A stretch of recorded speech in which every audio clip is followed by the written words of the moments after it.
visit University of Groningen. Wageningen. This is my first time to visit Wageningen. Not the first time to visit the Netherlands.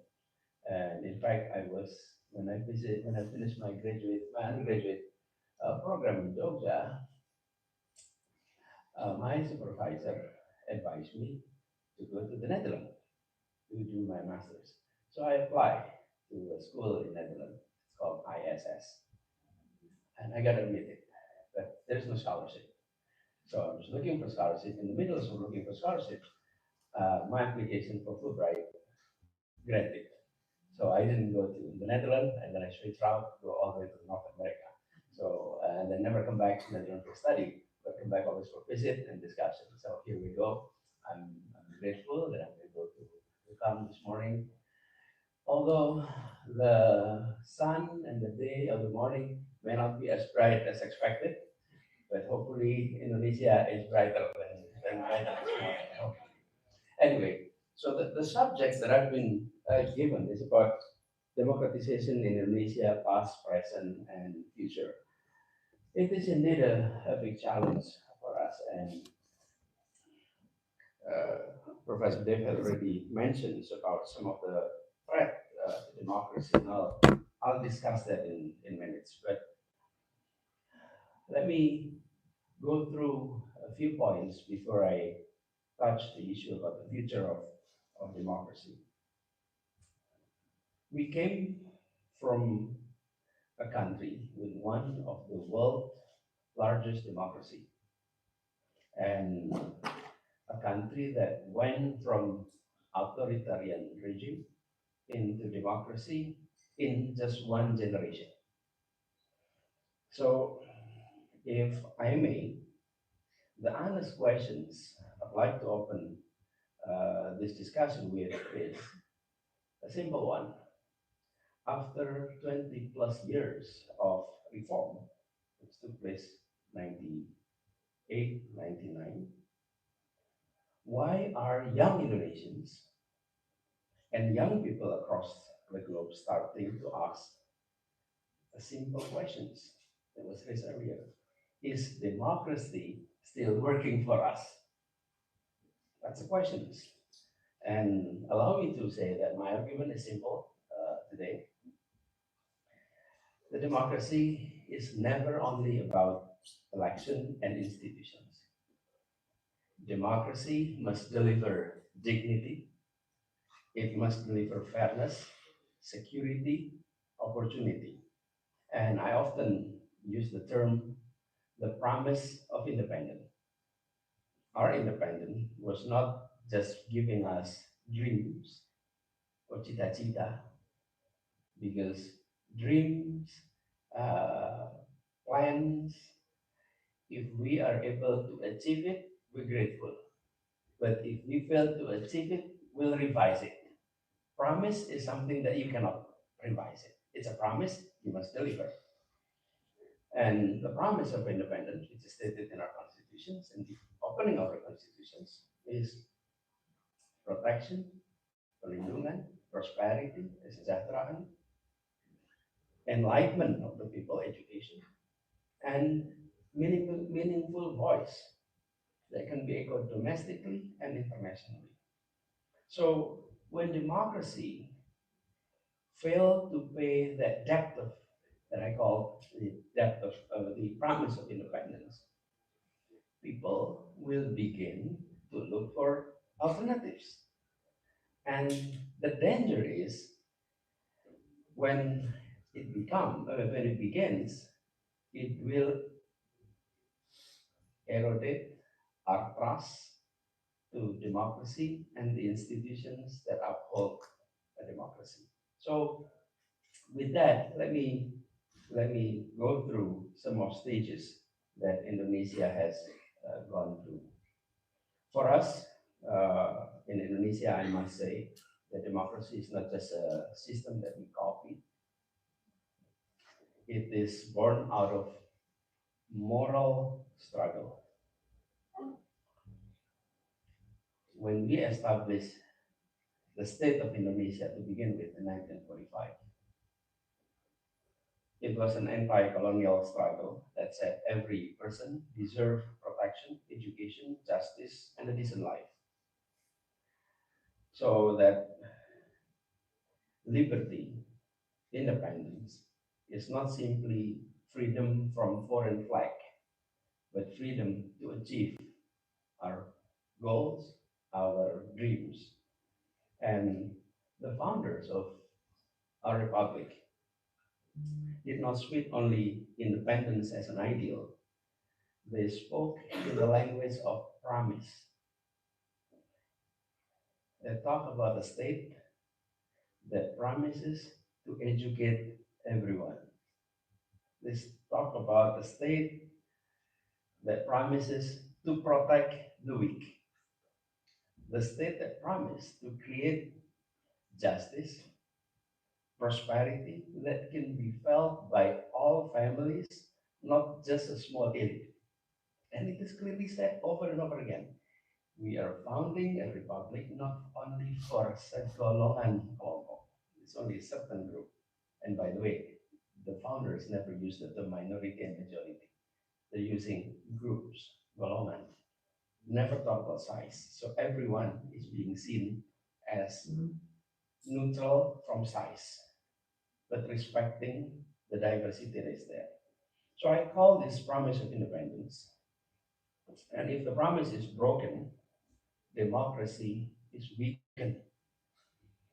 No matter how perfect is the institutions looks on paper, but if we fail to deliver those promises, it's democracy that is in danger.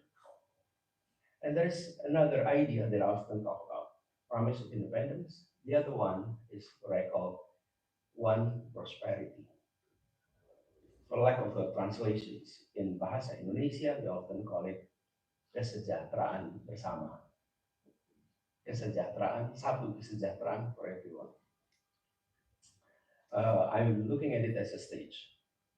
In 1928, which we're going to commemorate tomorrow, the 20th of October, 1928, the youth of Indonesia get together and able to come to conclusions, and it become an oath of the young of Indonesia that we are creating one nation. This is an archipelago that have its populations spread in no less than 6,000 islands. Needless to say, almost everyone here understands, speaks more than 400 languages, and able to come to conclusion that we need to be one. And to be one, we need to have a common language that will allow the feeling of unity across tribes, across ethnic groups in Indonesia. So that was one nation, 1928. The sun is out. I think we're facing a brighter future here. so it's exactly the beginning. So we began with one nation, 1928. In the 1945, we are able to gain independence. We become one state. So one nation, one state. However, our territory was only inland. In 1957, government of Indonesia declared land and ocean across a lot within the boundary of Indonesia into Indonesia territory. But the fight was long until 1982, until the UN clause, United Nations Convention Law of the Sea, acknowledged that the sea within the territory is part of Indonesia. It's called one territory. So the third one nation, one state, one territory. So we have that third one. Now, we have one homeland. This is what I call as our fourth project for Indonesia, one prosperity. What does it mean, one prosperity?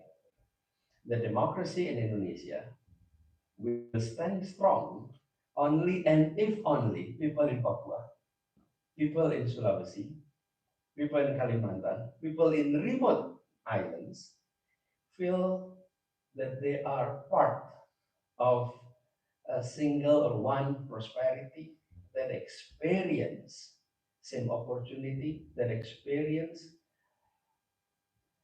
literally similar uh, services from government.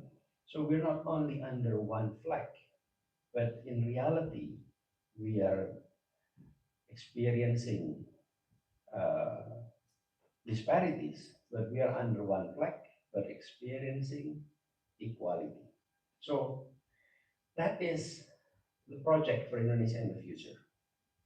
Now, when we're talking about this process, let me go back a little bit about the stages that we went through. We had an authoritarian regime until 1998, and in the final years of that non-democratic regime, we are experiencing where politics were tightly controlled, public criticism was risky, yet civil society, students, journalists at that time, including clerics, religious leaders, labor groups, they're pushing for democracy. So the reform in 1998 ended decades of centralized authoritarian rules and opened direct elections, opened freer fairs. The lesson is this: that democratic change in Indonesia did not start from the parliament. It did not start from the elite. It starts from citizen, regular citizen, insisting that they need to be treated as an adult, as a free individuals, with respect, not simply just as subject. So during that period, campus was the site of resistance. I was a student activist. I was the leader in Gajah Mada University in Jogja, and we know exactly what authoritarian rules means at that time. And we openly rejected any attempt to politicize university with the interest of the ruling power. And we argue that campuses need to stay objective, need to stay independent, and distance itself from the authoritarian rules. And it was a place of conscience. It was not simply propaganda. But today, I think the fight matters even more for campuses. When university were threatened, university no longer free, then we make questions. Where is our science theory to fight for democracy? So university needs to stay free so that democracy can breathe. But when university are controlled, democracy will suffocate. And that is the challenge that we're facing today. Now, we also move from centralized into decentralized. You raised earlier about direct election and about decentralizations. One of Indonesia's breakthrough in our reform was letting citizens choose not only the president directly, but also the governor, but also the mayor, but also the district head region. And this did two things. It created openings for new leaders to emerge without long party lines and without centralized control of emergence of leaders at the local level. And the second aspect is it made government more accountable because you face the people every day, not just the party bosses, not just the central government. And I am the witness of this. I was elected governor, and I am dealing more with my citizen than the central government, even though central government often intervene as well. But that's a different challenge. Uh, but responding to the demand of the public directly, that was the result of the centralization. And Indonesia in 1998 didn't have much choice. if there is apa namanya, bukan poin apa sih, yang bisa buat nulis flip chart, I'll use it. So, and allow me to share some of my experience. When I served as governor, we tried something that is perhaps of difference in a way about the relationship between government and the public. We're moving from command and control model where government pretend to know everything, where with authority means people with knowledge, into a more collaborative approach. That yes, I have the authority, but I do not own the knowledge. I may not know the day-to-day experience. And collaboration was our approach.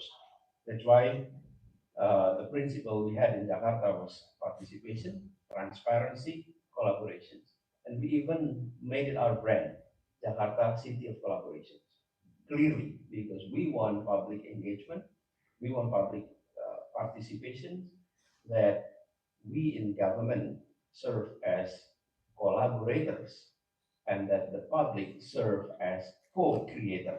So everything that we did in our city is not only driven from government itself, but from the public. And this is what I interpret how democracy should work when we are in a setting of a city like Jakarta that allow rooms for participation. So the key lesson from the past is that Indonesian democracy did not just appear, it was built by collective courage.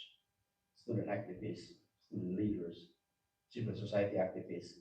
And then, after the reform, it was maintained by constant negotiations between the citizen and the states. And during the constant negotiations, often we are experiencing this: two step forward, one step backward, three step forward, two step backward. Sometimes one step forward, two step backward. But that's a negotiation process that we are undergoing. And I said it also in the meeting yesterday, that is part of growing, that is part of learning, that is part of creating democracy works for everyone. That's pictures of the past, not the picture of the present. We have regular elections, we have turnout. What does it mean? Indonesians believe that their voice matters, and we have peaceful transfer of power. I was part of that process. I respected the result. I didn't like it, but I respected the result. And this is not small achievement. Look, we have more than 500 local elections. Are there, is there irregularities in the selection? Yes, there are irregularities. Do the losing party challenge the result in the court? Yes, they do challenge in the court. But they challenge it in the court, not on the street. Imagine if thousands of Indonesians going out in the street in all these districts, contending the result, chaos. Do you know what happened? They went to the court. That is civilized approach to solve conflicts.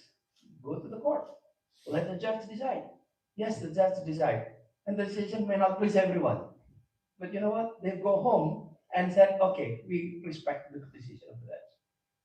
You must give respect to those millions of Indonesians that decided to join this electoral process and willing to participate, but also willing to accept result, including our camp. When we lose the elections, we know there are so many irregularities. We know there is a lot of state intervention. It was wrong, but we presented to the court and we presented to the public. It was wrong. State intervention was should not repeat. But when it comes to the decision of the judge at the constitutional court, we respect it and move on. So people are not shy, and we have active public conversation on that. So the the present situations of our democracy in Indonesia is we have public that participated. So that's the glass half full. Okay. Now let me tell you the glass half empty. That's a different perspective. Money politics is everywhere. Transactional politics is all too common, right? When votes can be bought, democracy becomes marketplace. It's democracy no longer a moral project, but the transactions that can be valued by money. What else? The half full. Legal institutions are still seen as unequal. People often ask, does the law protect everyone the same way, or the law only protects the powerful first?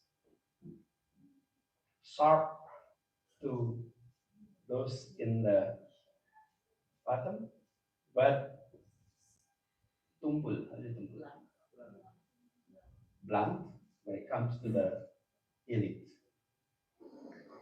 And democracy cannot survive long if courts were viewed as saleable, that can be bought by money. And then the third, you mentioned earlier, disinformation, digital war rooms, smear campaigns, those are becoming normal tools, not only in Indonesia, but everywhere, where lies become normalized, trust collapse, and democracy actually runs on trust. The pillar for democracy to sustain is trust. The pillar for authoritarian regime to sustain is fear. When fear deteriorated, authoritarian regime collapse. When trust is deteriorated, it's democracy that is in danger. So we need to ensure that on the aspect of disinformation, objective information, come back so that we can restore trust. So that's the half empty. I mentioned the half full, but also the half empty. So we have both today. Now, what do I see as threat to democracy today? I see inequality as the real threat to our democracy. Inequality is not simply an economic problem. Inequality is a democratic problem. If people feel that politics makes the rich richer and leaves the poor behind, they will not defend democracy when democracy is attacked, because democracy only facilitates the haves, and the haves not is being left out. This is why when we talk about justice and welfare, these are not side issues. These are the core survival of mechanisms of democracy. You mentioned at the introduction earlier, Professor, that during our campaign, the focus is on equality, social justice, because that is the biggest issue that threatens our democracy. When a mother can access affordable healthcare, when young person can find a decent work without needing family connections, without needing ordal, insider to help, that you are able to get jobs, uh, fishermen in the coast were protected from pollutions, not sacrificed for short-term profit, then democracy delivers concrete things. Therefore, people will defend democracy because it impacts positively to their well-being. But when it doesn't, people don't see democracy as something that they need to defend. So that is the status that I'm seeing as threat to democracy. What about the mood of the young people? And many of you are the young generations. I don't know whether you're Z or you're X, but it seems like you're Z generations. Let's assume you're Z generation.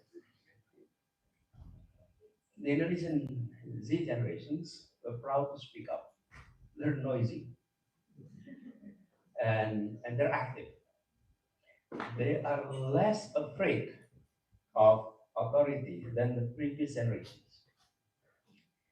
But also, they are more impatient.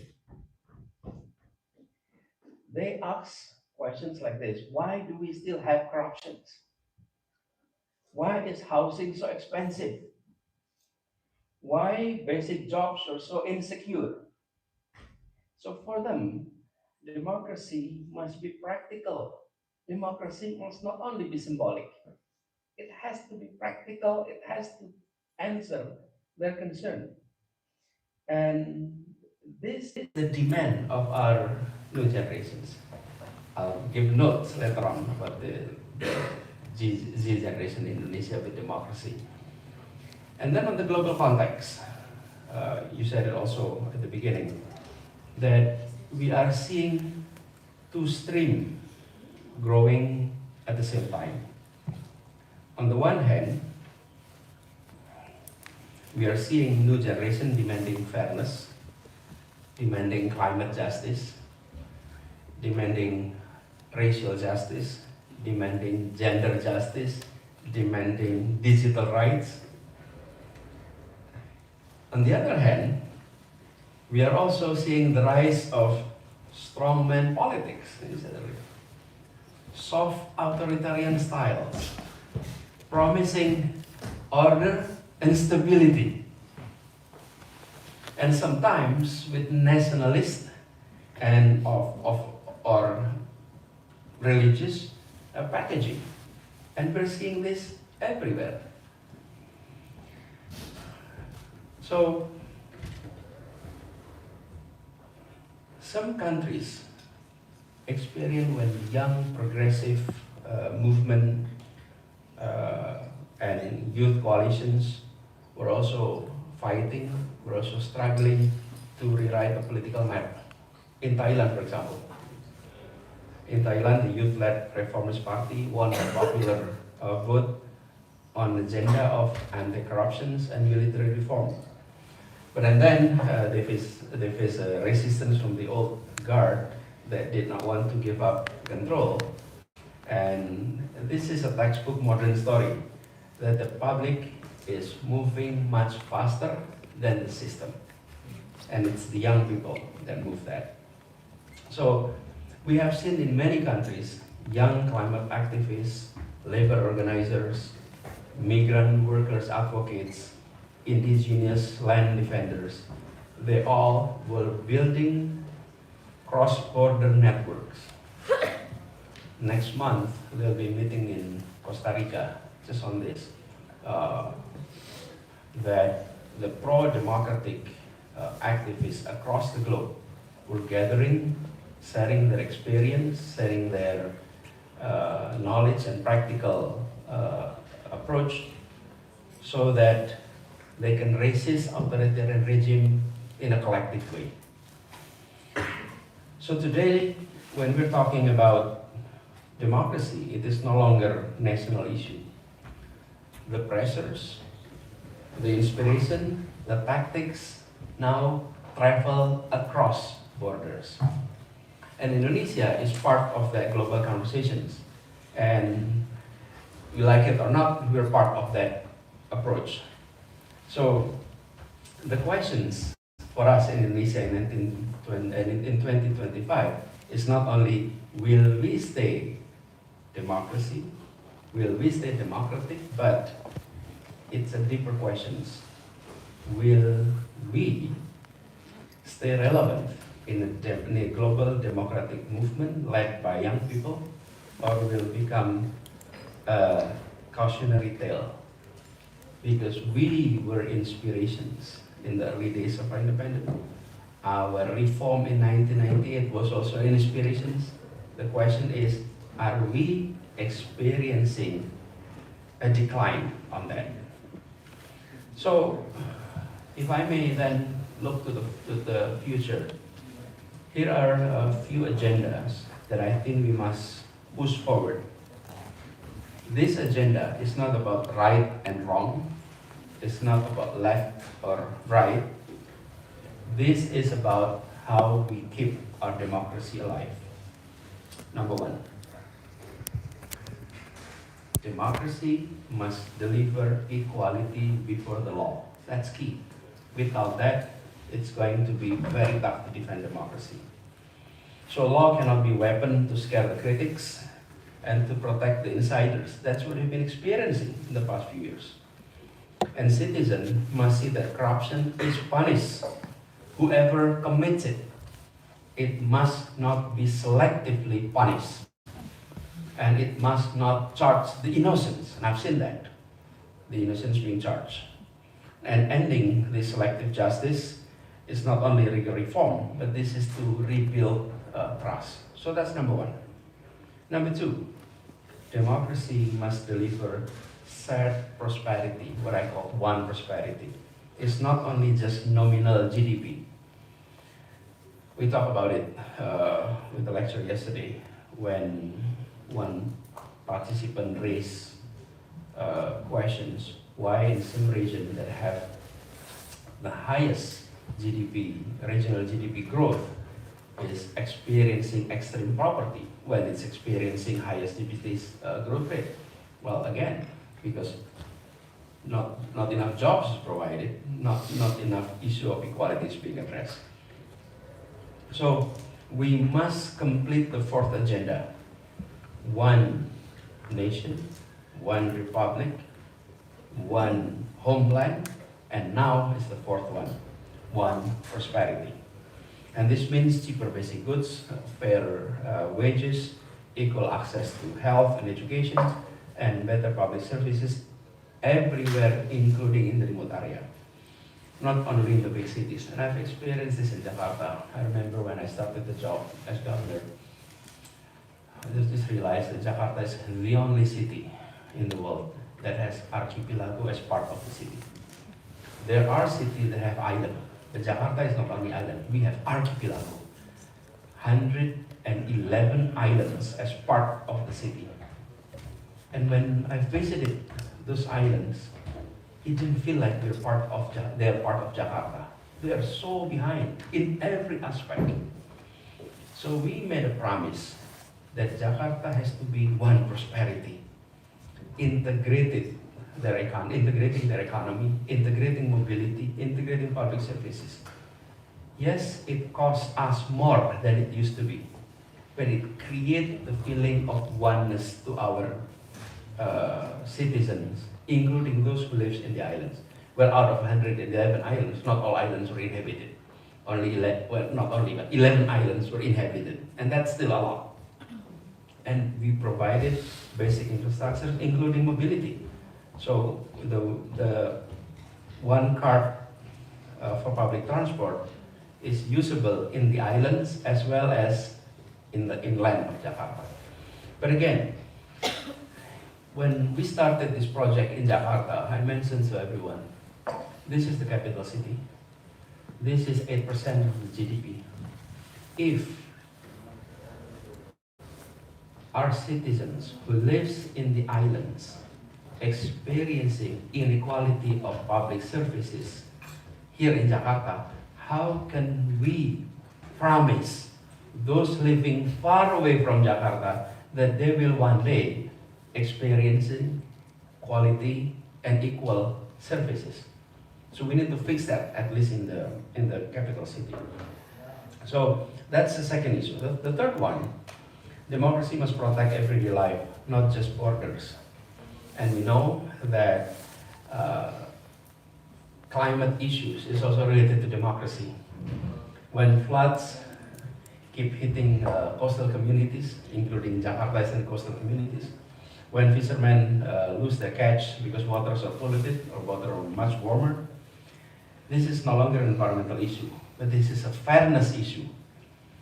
So the state is no longer able to ignore ecological damages, because when it is being ignored, it's like the state telling the poor that your lives were cheaper, because they suffer the most because of our failure in making sure that democratic process is protecting everyone. The fourth is we must ensure that democracy includes participation, not just consultation. So there's different thing between participating and being consulted. What's needed is truly participation. I mentioned earlier about Jakarta experience. The fifth one, that democracy must defend pluralism without apology.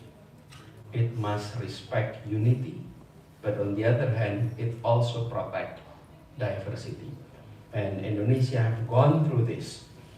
As we know, we have extreme diversity in terms of ethnicity, language, faith, class, and I mentioned at the beginning that the founders were very brave, very courageous in stating that we built one republic that protects differences, not erase differences. So we are not erasing differences, we are protecting differences. And the sixth point, the last one, democracy must restore optimism. Right now, in many places across the globe, politics is fueled by anger, politics is fueled by fear and pessimism. And I argue that pessimism is dangerous for democracy. If the public believes that the country is broken and cannot be fixed, then any strongman can walk in and say, give me full power and I will fix it for you. We're doomed. We're done. So we must prove that real policies, not just speeches, that democratic leadership can solve practical policy problems. So here the message is this: hope is not marketing. Hope is policy that works and policy that is felt in daily life. So these are 6 agenda that I think is needed moving up to the future. And let me close my session here by quoting someone who has been fighting for freedom for more than half of his life, Nelson Mandela. Nelson Mandela once said, "It's always seemed impossible until it's done." Okay? It seems impossible until it's done. The line is not romantic, but it is very operational. It means we owe results, not only excuses. So democracy cannot survive only on ceremonies, hashtags, and election days selfies. We voted, we took a selfies, we posted. Democracy survives when a child in a fishing village can see a doctor in an easy way. Democracy can survive when the young graduate can find a decent work without bribing anyone. And democracy survives when citizens feel safe to criticize, feel safe to speak up, and safe to dream. And that is another issue. So I believe Indonesia's story is not finished. We still have a long way to go. Reformasi was not the final chapter. That was just one of 2 chapters we went through. And the chapter 3, I would say, the future, is we need to ensure that in the next 20 years, the agenda of one prosperity can be realized, that everyone across the archipelago is experiencing quality and equal stewards from the state. So, 3 final messages. Defending democracy is not about defending politicians, but defending democracy is about defending the people. And when the people feel seen, feel protected, feel respected, and able to rise, they will then defend democracy. The democracy will be consolidating and it delivers its promise. Thank you.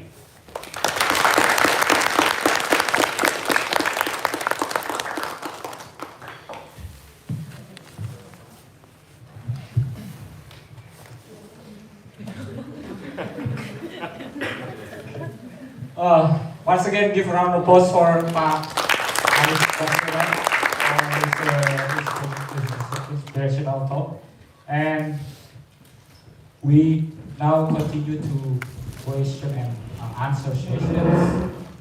We still have a lot of time until around 12, so prepare your questions. And remember, this is not a presidential candidate debate, but feel free to ask Pak Anies in every way of a dimension of democratization in Indonesia. For the first session, perhaps we can get 3 questions from the audience. Okay. Let's start again. 1, 2, 3. Oops. Once from Mas Yoga, Ayu, and in the middle. Yeah, you. Start from. Thank you very much, Pak Anies, for your presence today. My name is Yoga. I'm a graduate of MSc Earth and Environment. I would like to bring up a more educational aspect to the discussion. Perhaps I expect a more educational feedback or response from you. So, quoting Franklin D. Roosevelt that stated, democracy will only be as good as and as functional as the education level that supports it. So, what do you think the best way for us, Indonesian scholars and academics, that we should do to spread awareness of a functional democracy and how to educate the common people towards functional democracy? Thank you. Your name? Yoga. You want to collect all the questions first? I think so. Yeah. And second.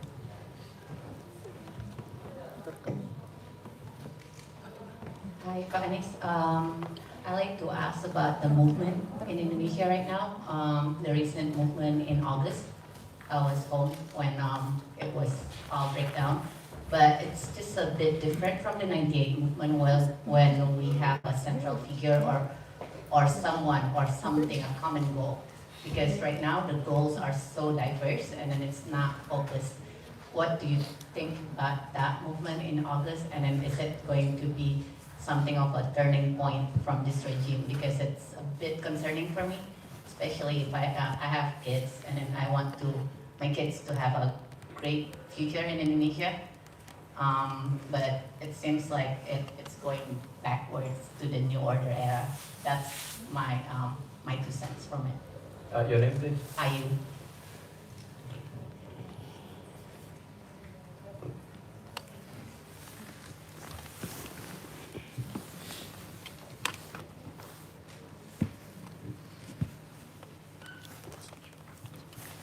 Okay, thank you, sir. Thank you, Anies.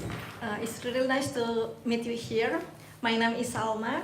I am a food safety master, a specialization in food law. And I have a question. Like, we are in Indonesia, the governance of food is involved in multiple agencies that responsible for different sectors, such as fresh food, processed food, and ready-to-eat food, like in the different area.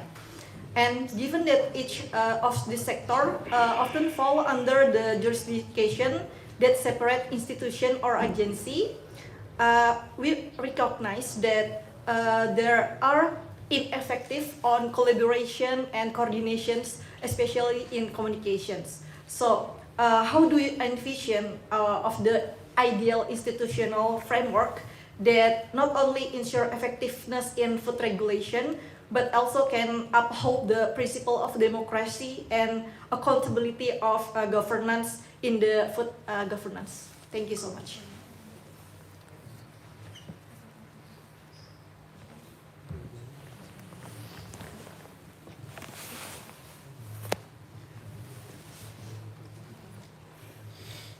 Yeah.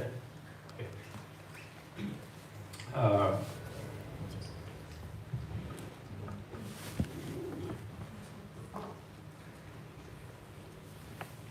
There are 3 issues issues here. One, Yoga raised the issue of level of educations and how it relates to the quality of our democracy. And when you're quoting Roosevelt on that. Now, you talk about the incident in late August and compare it to the movement in 1998. And then Salma talk about food, the industry, governance, and all that aspect. Let me first address on the issue of education. When we talk about level of education in terms of level of years of schooling, yes, we're low in terms of years of schooling. But in terms of engagement in public discussion, in convening a local election, even at the village level, I think Indonesians were quite experienced. We were educated well under New Order. We were trained to do election. We were not trained to do free election. We were trained to do election every 5 years under New Order. We were all educated to run an elections. That's why many new democracies failed, because they did not have the public were prepared to run electoral process. Look at the Arab Springs.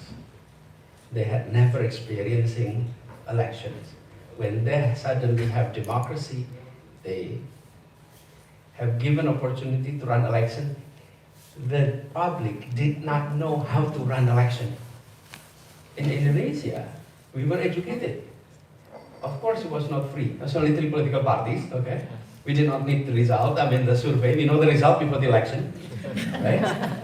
But you're organizing an elections at a massive rate. More than 900,000 stations across Indonesia, 900,000. And election is done within 5 hours. And everyone lining up, everyone is organizing. That was massive, impressive. So if you look at it from level of education, yes, majority of our populations were not highly educated, but they were educated on how you run electoral process. Now we need to educate on the quality of the election. Okay? On the management of the election, we passed the test. You can compare Indonesia in one of the most complex electoral process, and it runs smoothly. 5 years ago, there was a few hundreds of people pass away. Okay, there's a lot of questions on that. But look at last election.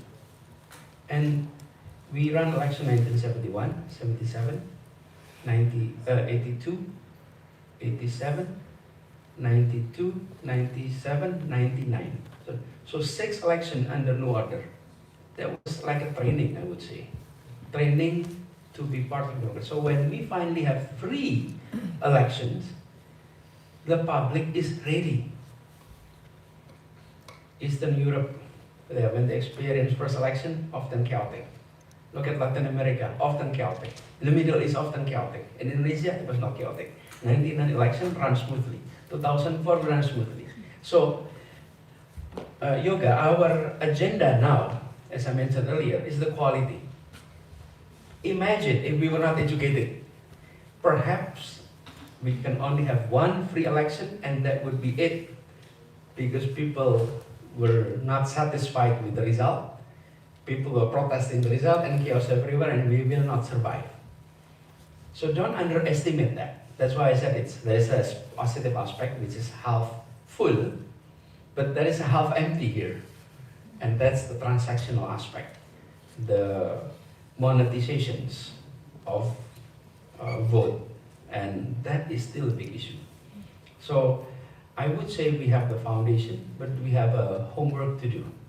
What's the role? Let's ensure, all of us, and including when we run for campaign, we run on voluntarism basis, and we'd like to see that voluntarism back to dominate electoral process, back to dominate the political process. So everyone who's involved is all volunteers. Is it hard? Yes, it's hard. But you know, it was a struggle that we don't intend that everything will be achieved at one electoral process. Given that effort, at least in our experience, with all volunteers involved, we achieved 25% of the vote. There's no buying there. There's no transaction there. And we get 25%. And if we get only 5%, we could be very pessimistic. Okay? But if we can get 25% with all volunteers, I will look at it as this is a great beginning. Let's continue. About 25% is 40 million, right? How many times population of Netherlands here? It's a large number. We're talking big number. So let's start with this and enlarge. Yes, we have to address the other 120 million, which is a big homework. But if we continue that effort, and I'm grateful that on the one hand, this closed loop media connection like WhatsApp group is one of the channel in which we spread our messages compared to open social media. Because in open social media, you're confronted with hawks and everything, but you're looking at the closed loop. You are seeing this as one of the way to reach. So continue to educate on the importance of improving quality of our democracy. Do not sell your vote, and if you are threatened, report the threat, and collectively, actively challenging the threat. So those are homework that we have to do. And I must also share that lifespan of our democratic process is much longer than the lifespan of a human life. And therefore, let's look at it in a longer term as well. Gitu ya, Ayu. On the incident in August, I did not want to say it's a movement. It was just an incident. It was just an incident, and it created riots, but localized riot. But there was no movement then, and there is no movement. So I did not want to compare it to 98. It was a built-up process. There was a movement, anti-authoritarian regime, that was built years before 98. I was active in 92, 93, 96, 1990, was very actively protesting for authoritarian regime. We did not see an opening, but the fight continues. And in 98, in 97, there was a financial first is currency crisis. It translates into financial crisis. It translates into economic crisis. It translates into social crisis. It translates into political crisis. So, but it starts with currency crisis. And the currency crisis started in July 97. So it takes almost a year of that. And during that process, all activists were seeing this crisis not at the beginning. If you look at the beginning, nobody talks about change of regime. Nobody yet. And even until March 98, the People's Assembly still re-elected President Suharto, right? March, it was re-elected. What does it mean? The power was still not yet there, right? But the struggle was seriously going on. So the main sort of I would say the summit of that process, it reached the peak. But there is a building up process. In August, there is no building up process. Yes, there is dissatisfaction about our freedom of speech. Yes, there is dissatisfaction about inequality, about jobs, about the economy. But it was still an expression of dissatisfaction. But not as a movement toward change of regime or anything like that. And I think it's too early. And even until today, we cannot compare it with 98. I think it was just simply a riot. when that incident happened on Thursday evening, it was a tragic loss of life. And then after that, anger everywhere. But I don't want to compare it to 98. Now, having said that, are we having a democratic situation where freedom of expression was as free as it used to be? No. But that's not only happening last year. It has happened in the past 7 years. In the past 7 years, we have seen a decline on that. Inequality before the law. Those who criticize government were being criminalized. And I've experienced that many, many times. And my colleagues who experienced that many, many times. We know it firsthand. So yes, we have that problem. But as I said earlier, sometimes we make 2 steps forward and then 1 step backward. But when we have this 1 step backward, don't lose your hope. Fight back and move forward again. So let's fight and let's continue the fight and don't give up. And send message of optimism from Wageningen to Jakarta, to Indonesia. Salma, I think you raised a very important point on that.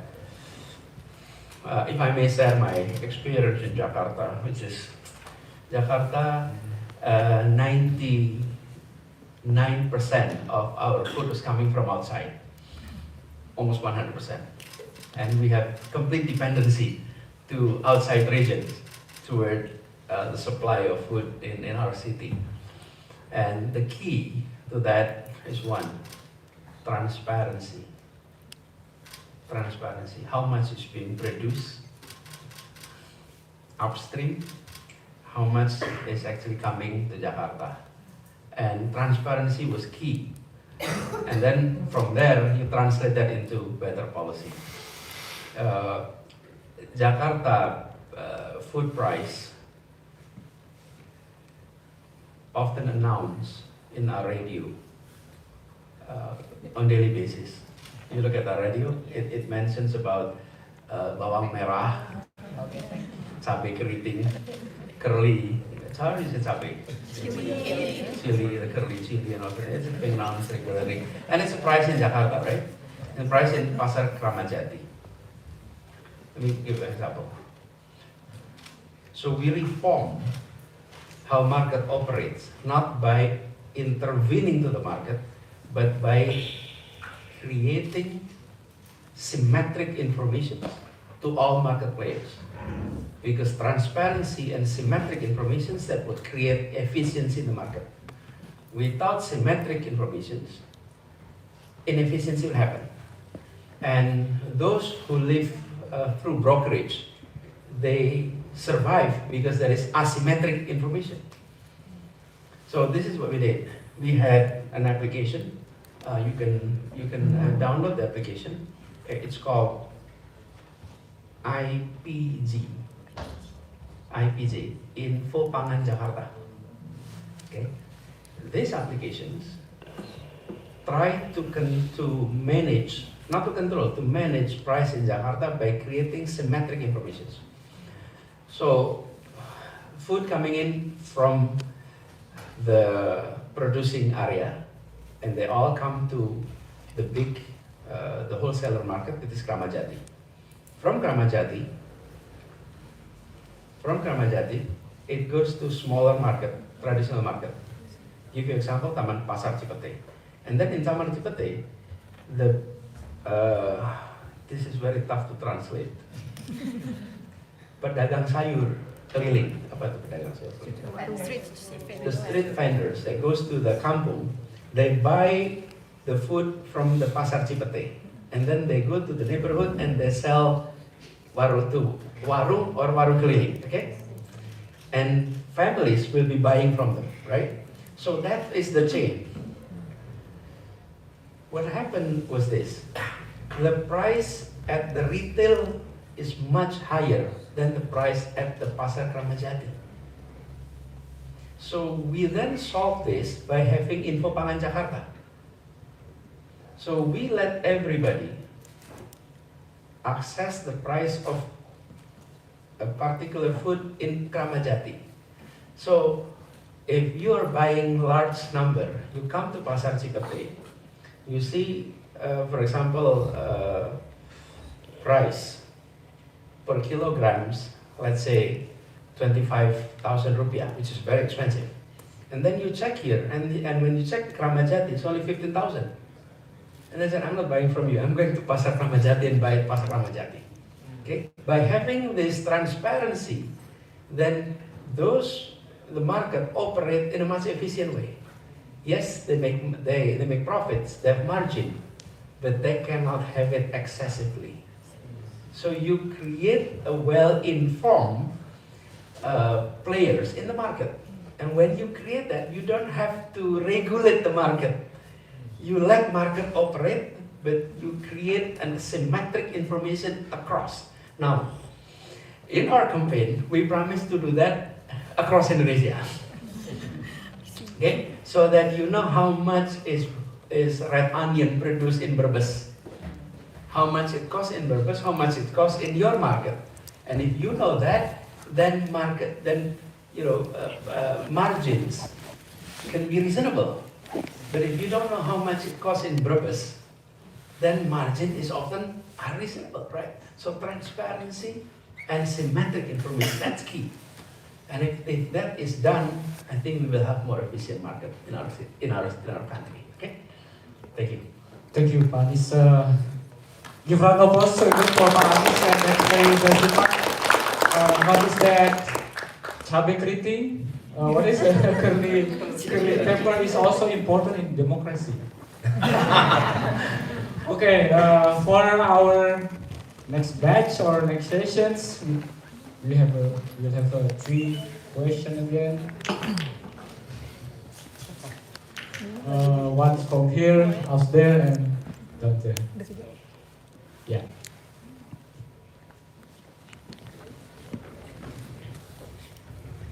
Okay, thank you. My name is Linda and I'm a PhD candidate in land use planning.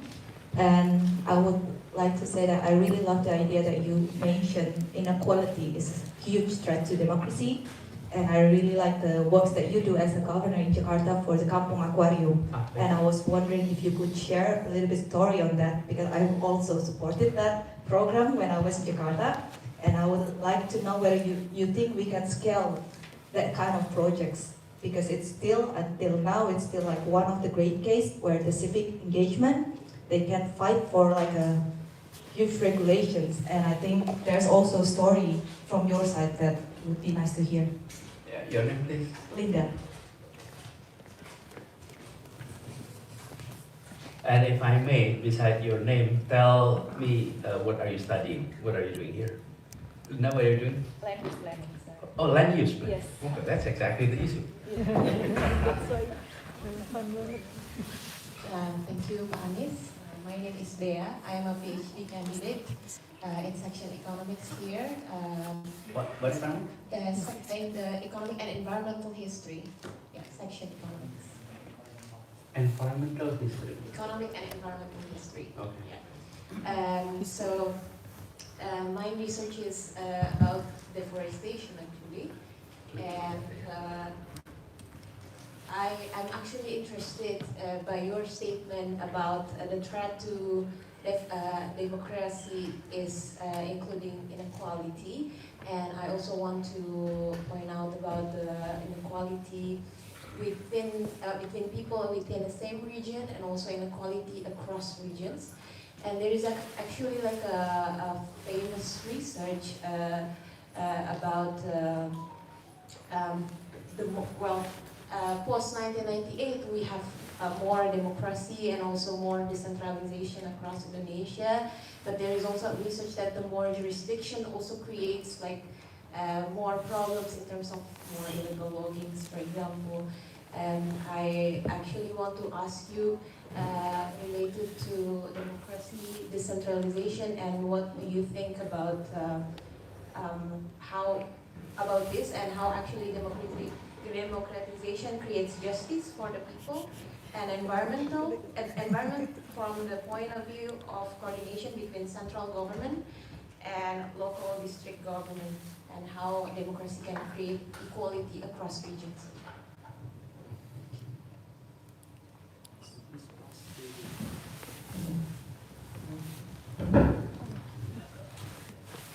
Hello. Good morning, Mr. Anis. My name is Kifari. I'm a MSc student here, Master of Food Technology. Master of Food Technology. Food Technology. Yeah, so I was in your discussion last year in Batu Sangkar. You remember cities in West Sumatra? Oh yeah. Yeah, I was there. Okay.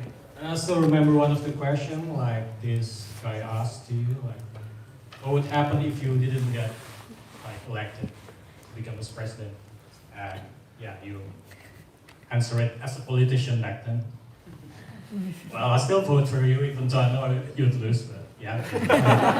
Thank you for the vote. So, yeah, as you can see before, you speak a lot about your achievement during your time reign as a governor of Jakarta. And people of Jakarta can still reap the benefits like, yeah, the Jakling Code, your programs, your Jakarta International Stadium, the Formula E, etc., etc. And we can see that as a governor, you can stood up to the previous power before, which is Joko Widodo, or like, you can stood up or like weather the storm when you were still in power. And just to give you some information, or like, I think you know already that of all 38 provinces, you only like won 2 provinces in the previous election, which is Aceh, Darussalam, and West Sumatra. Yeah, I mean, you even lost in your previous province, which is Jakarta. And yeah, I just want like to, not really a question, but just give you a remark, I guess, or like some kind of thought. We can see like in the United States right now, as like Trump or something, we can see like the other governors can stood up to them, like Newsom or Pritzker Walz can stood up to Trump. Give you some thought, maybe remarks. I don't know, try election in West Sumatra, maybe let's see. Next election, or even another try in Jakarta. Yeah, that's it. Thank you. So the question is? Not a question, just some remarks to you. All right. Regarding, thank you for the vote. So, You're welcome. you're part of that 40 million people. That. Finally. Okay. Consider that not a question. Can we open one person?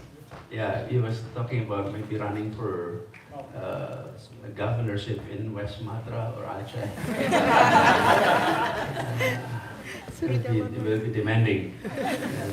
Perhaps if Gifari is as running mate, let's consider that. But again, thank you, Gifari. Anyone else? It's only 2. Yeah, maybe another question. Okay, back then. Just use the mic. Here. Sorry. Move forward. Thank you so much, Pak Anis. My name is Ida from West Nusa Tenggara. I'm a PhD student, first year in Oxford University, doing clinical medicine, focusing on vaccination. Oh, sorry, I'm coming here because my husband also studying at Wageningen University. Maybe a bit of global context here, because I've seen Indonesia has just left Southeast Asia region this year, moved to Western Pacific, in a WHO website. Because I'm just thinking, what is the implication of the global research collaboration and also the funding in the future? And then what? I don't understand you. Sorry, I've seen in the WHO website, Indonesia has just left Southeast Asia region, moved to Western Pacific region. Maybe, this May, this year. In WHO? Yeah, in WHO website, I've seen Indonesia move from Southeast Asia region to Western Pacific region. In that category? Yeah, Oh. and yeah. Yeah, I'm thinking, is that part of the learning process or movement? I'm not sure, maybe you have thought on that. What is the implication for a future research for Indonesia, funding as well, and then maybe you could give us advice for students, especially the international student, if we see that issue, especially about the research. Thank you. I'm sorry, maybe it's a bit out of the topic, but I've seen this this issue just recently in May. Thank you. Yeah, Ida, I'm not aware of that, so I cannot give you a comprehensive and satisfying answer, perhaps. But Indonesia is still in Southeast Asia. We're not going anywhere. We're stuck there. We cannot go anywhere. North of Australia, south of Malaysia, and there's nothing we can do with that. However, when an organization rearrange their cluster, I think it's more of an internal management of WHO that may not have anything much to do with us here in Indonesia. So I really don't have much things to say about their decision. I'm only worried just now when you mentioned about this issue. But I value highly of multilateral cooperations, and Indonesia definitely benefit from, and Indonesia needs to continue. And if I also may suggest to Indonesian students studying abroad, when you finish your schooling, look at these multilateral agencies as a place where you can serve, because it will definitely benefit Indonesia as well when we have individuals in the leadership position in multilateral organizations, and we need that. In Asia, we have seen nationals of Indians, Japan, or Singapore, the Philippines, who were pursuing careers on these multinational or multilateral agencies, and we need more of that. So, well, all of you who are studying abroad, do consider that, besides going home, obviously. But many of you already know the route to go home. If I may suggest, also look at the route to go to these multilateral agencies.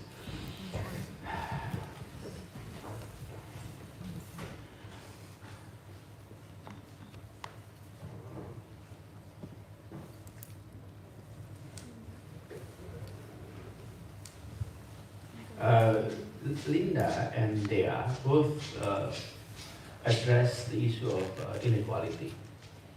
The issue of Kampung Aquarium.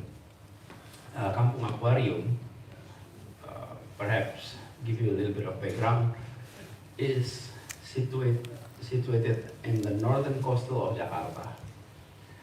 It is called aquarium because the Dutch in the 30s created an aquarium there. And that's why it's called aquarium. And there's a lab there, and the lab is for ocean studies, fisheries, and all of that. And it has a big aquarium. That's why it's called Kampung Aquarium, because there is no Betawi word for aquarium. So that's a translation, obviously. So it was located in northern coastal Jakarta. And then, obviously, there was a decision by government of Jakarta to do a land clearing of that area and remove the population from the neighborhood. So that was done before my tenure. So when I started my tenure in 2017, that's about a year after the eviction, we decided to rebuild the country and to return the populations back to the country. And we do that by, again, collaborative way.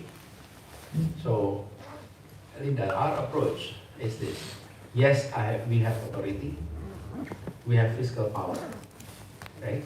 But we don't pretend to have the knowledge, we don't pretend to have the creativity, and we don't pretend to know the day-to-day life of the people. So the two that we have need to collaborate with the three that we don't have. So we, from the beginning, we government invited relevant parties to get involved. So Kampung Aquarium was rebuilt as a form of collaboration. Government, local communities, with the people of Kampung Aquarium, experts from universities that have best practices of regulations, neighborhood regulations across cities in different places, and then activists of urban advocations. So these four groups get together and plan to execute. So when we rebuilt Kampung Aquarium, it was not all done by us. So it was a collaboration. The credit goes to all four parties. Yes, the authority is in our hand. It's my signature that will say yes or no. But the content of what I signed was the result of collaboration. And with that, ownership to this project is also with the people. Even the design of Kampung, and it's called Kampung Susun Aquarium. It's not Rumah Susun Aquarium. How do I say Rumah Susun in bahasa Inggris?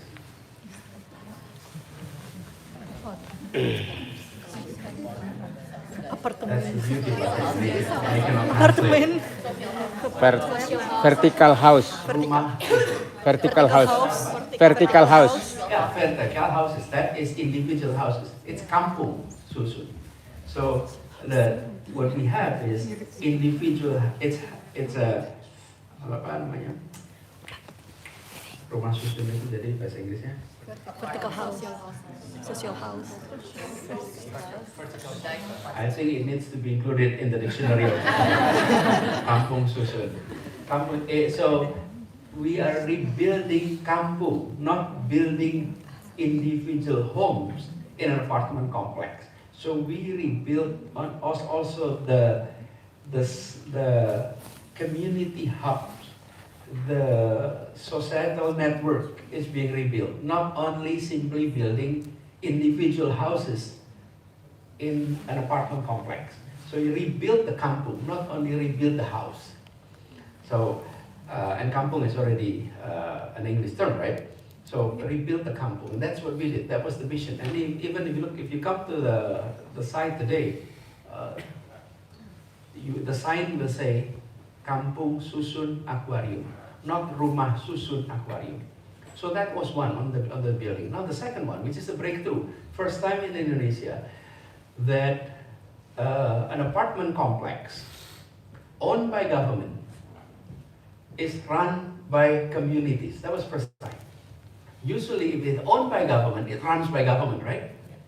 So I told them, no, let them run, because let them manage the kampung. It is their kampung. We rebuild it because we did the land clearing. They didn't have a house because of us. So we rebuild the house, we rebuild the apartment complex, but give them the authority to run the kampung. So we asked everyone in the kampung to form a cooperative. Kooperasi. Form a cooperative. And then this cooperative is signing contract with government to manage the kampung. So we are contracting not with individuals, dwellers, but we are having a contract with a cooperative, and all families in that kampung has to be member of cooperative. And that was the first time Koperasi runs apartment complex. First time in Indonesia. You can go to Guinness Book of Records actually. Because first time, never done it in Indonesia before. And then this cooperative formed. And then they run it. And you know what? This complex is much cleaner than the other complex. Those who run by government were not as clean as this one, were not as well managed as this one. When the community is trusted to manage their neighborhood, they did it much better than this government is doing it. Yeah. Okay, which is obvious, because it's their home. So we then copy this approach to other new apartments complex that we're building. Bukit Duri, which is also a result of land eviction. So we rebuild the kampung and we allow the community. So that approach is now duplicated in various different places. So we're approaching it as an act of collaboration between the public and the government. And there is one thing. When you allow public participation as co-creator, they come up with ideas that we in government often overlook. Give you an example. The Bukit Duri was built up during the COVID pandemic. When it was built during the COVID pandemic, at that time everyone stays home because of the lockdown. And you know, when you live in the small apartments, the husband is there, the wife is there, the children is there, it's so crowded, right? It's so packed because it was not designed for 24 hours living together. It was designed to be an evening together. But daytime, they all were outside. But during COVID, everyone stays. So they come up with a new solution. They said, "Pa, can we raise the ceiling?" So the standard of government for building housing is, I think, the ceiling is 2.8 meters. They come up with proposal, can we make it 4.2 meters, the ceiling? Why? Because we would like to create mezzanine. So that we created space for bedrooms in the mezzanine, and then living room in the ground floor for each unit. It's almost double the cost. It's almost double the cost because then you have to raise the ceiling. But you know, we went through the process and then we revised our standard and we allow innovation like that to be adopted. If it was not done in a collaborative way, we may never get that kind of breakthrough. So if you come to the Bukit Duri neighborhood, you will see the ceiling is much higher and it's much more convenient than any other housing project. Okay? I hope I answered your question with that. Now, how democracy can create equality across regions? Across region. It has to start as a policy from the top leadership. So when we have decentralization, it was a necessary. We had no choice. Why we had no choice? Let me give you an illustration.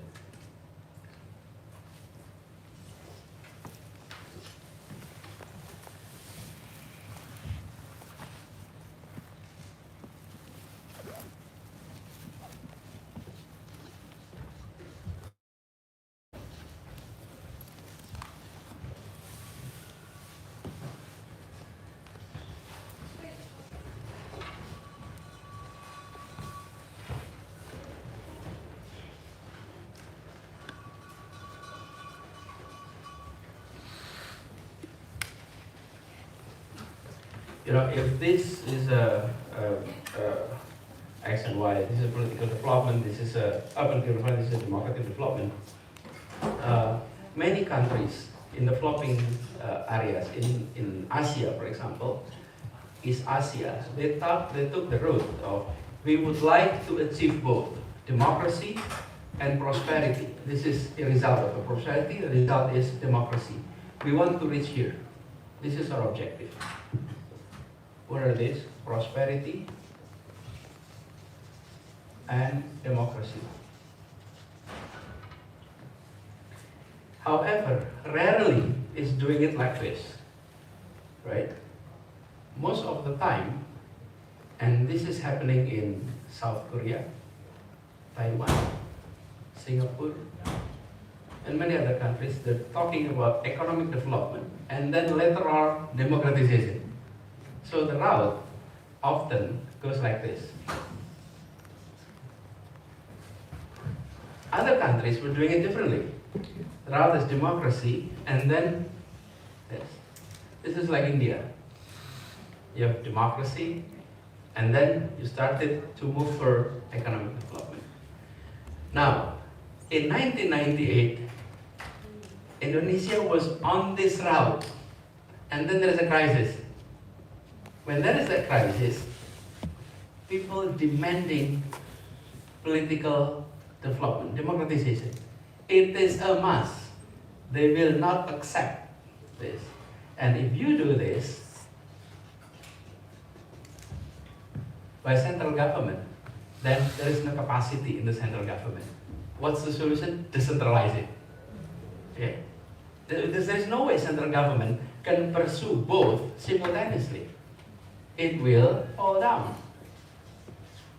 So what happened is, the solution to this demand, there is demand for political development, but also there is demand for economic development simultaneously. The answer was decentralization. So you decentralize it so that it's not only the burden of the hand of the president, but also the governor, but also the mayors, but also the region. Now, that was done in a very quick way. So it's amazing there is a country like that, able to reform from authoritarian into democracy, from centralistic into decentralistic. That is something that we should be proud of, that we did it. Now, after that, what needs to be created is a mechanism in which local populations and locally elected leaders can engage on policy issues. That's the other half empty that we need to address. Okay? The half full is we're able to do that, and local election is done. But again, the positive side is we have these local elections, and often good leaders were elected in local elections. We have seen many good leaders emerge in the local elections. Unknown individuals becoming mayors, becoming head of region. However, public engagement in those areas often very minimum. In order to create inequality, national government can set the agenda. Let me give an example. If the central government stating clearly, I will measure the success of a governor, a mayor, a region on tackling disparity. What happened? Everyone will fix disparity. But if the central government is saying, I'm going to measure you by percentage of disbursement. Percent of disbursement itu apa? Pencairan anggaran. Then everybody's busy about pencairan anggaran, right? That's why the message from the central government needs to be that, and I'm going to assess every single governor, and it will then translate into this incentive of fiscal and fiscal incentive. If you tackle inequality, we will transfer more. We will give you more. So it creates that mechanism. And that is absent. That is the real absence. I was a governor, and never the central government called all governors, I'm going to assess you on the issue of poverty. I'm going to assess you on the issue of mother mortality rate, on dropout rates. Never. We were called if we have too much money in the bank. If we put our money in the bank, then we're called by the central government. And if we don't spend enough money on local contents, we domestically produce items, then we are called. But never on the issue of welfare. And I've been saying that all along. Central government need to set the agenda because the structure was corrected then. And it was a genius breakthrough. Although when we did it, we didn't realize this, okay? This is like what Nelson Mandela said. We know it when it's done. When we look back, wow, we did it. Yes. So Going back to your questions, I think the central government needs to set that as a national priority. Same thing with other issues. If it is set as a national priority, it will be fixed. It can be fixed. Givari, thank you. Truly appreciate your thoughtfulness too. You know, and please continue to observe what is happening across the globe too, and be a lesson learned for us in Indonesia. But I'm optimistic that we have been seeing emergence of young generations caring about democracy, willing to act even though we may not be succeeded. You know, like Givari, when you said, I also voted for you, I thank you for the vote. I appreciate that. But also you can tell your children that I'm not selling my vote. I'm never engaged in any transaction with vote. And that what needs to be restored. That I'm part of those who try to fix this republic. You can vote for other people. It doesn't mean that because you vote me, then you're doing on that end part. But I'm saying that we need more young people to be able to say, I am going to be part of the movement to improve the quality of our democracy, and that's what is needed. So, thank you, Givari. Hopefully, I'm heading to Sumatera Barat on Friday. So I'm going back to Sumatera Barat, but I'm not yet running for office there. I'm staying here. Thank you. Thank you so much, Pak Anies, for your. I believe 2 hours is not enough, Pak. But unfortunately, we have a time constraint here, and before we closing, there's a closing remark from Professor Dave Hotema, and also we'll give you some souvenir from our group. This. Yes. So this is a souvenir. That's a much better university. Yes. You will be able to say and compare. So yeah, when I came, I was welcomed by a big sign. You know, ranked first for 20 years in a row. There you go. There you go. So that was a very clear message. Yeah. I want to thank you for a number of things. First of all, I want to be appreciative to the audience for being here, also for speaking English in this session. I was probably one of the few people for whom it was necessary and appreciated a lot. And I also enjoyed tremendously the bahasa that you put in, the Indonesian language. And some of it I actually recognize, because my son, for instance, plays for a football club. It's called Kampong. Okay. What I like in terms of your message that you gave, is one prosperity notion. I think the way you explain that, the one Indonesia, the one territory, in the chain of the one prosperity, I think it's brilliant, and I think it's a very nice agenda to have as a politician, and I think the audience will share that opinion with me and support you in it. What I also noticed is how you talked about democracy has to be practical. So we discussed actually the prices of crops in markets in Jakarta, and if I ask you the prices, I think you will know, or you will say, hey, I have this app on my phone, so I can, and that is practical democracy, I think. So you show what it means. Then I think you also said, for democracy to function, we have to be optimistic. So maybe we take a step back occasionally, but we will take 2 steps forward.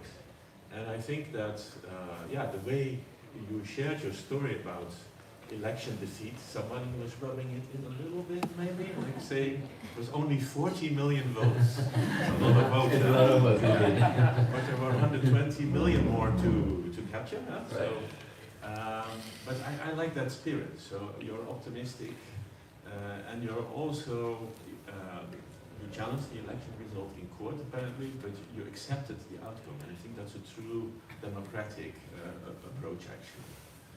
And then the final thing that I noticed in your story is how you said, okay, there is this meeting where the democratic forces of the world, because this is a global agenda, we have to fight against the new arrival of authoritarianism, sorry, and we have to unite the democratic forces to fight back. And I can see how you're part of this movement and also play an important role in it. So I've learned a lot from you, Dr. and I want to thank you on behalf of the whole of Wageningen. And I think you found out how many relevant expertises we have here. Technology, land use planning, etc., etc. So I'll create a talent pool. So them come back and help our democracy. Exactly. So I think that many people will want to come back to Indonesia and actually play a role in that government of the future in Indonesia. And I hope actually that by showing you how good our students are, how good our university is, but also which relevant disciplines we have here, you will feel like coming back to us. Yes? Yes, indeed. Thank you. Thank you very much for coming, and I hope to see you soon again. Yes, amen. Amen. Thank you. Thank you. Thank you, Professor. Really appreciate it. And I accepted the invite. Hopefully, not too long, I'll be able to come back and enjoy perhaps Wageningen in the brighter days. Very well. Summertime, springtime. I recommend spring. Spring, okay. And by the way, unfortunately, the book is in Bahasa Indonesia. This is for you. The book in Bahasa Indonesia, and it's a challenge yet because you may not be able to read, but at least we can keep it as a souvenir. This is a collection of writings, op-eds that I've had in many years. And then it was in Indonesia there's a newspaper called Kompas, and I wrote in Kompas since my student years. And apparently they're collecting those articles. And then 2 years ago they came to me and said, Anis, we have a collection of your articles, can we make it into a book? Of course, why not? So this is the book and I'll hand it to you. Thank you very much. Thank you. Yeah, thank you so much. Now, for those who ask questions, I'll also give one copies. Okay. Terima kasih Pak Anis.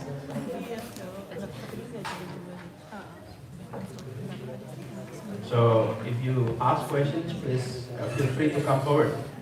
Yes, there's a 6 participants who raise question. Yes. Can Can I ask for my friend? Yeah, because you left already. Yeah. Linda, this is yours.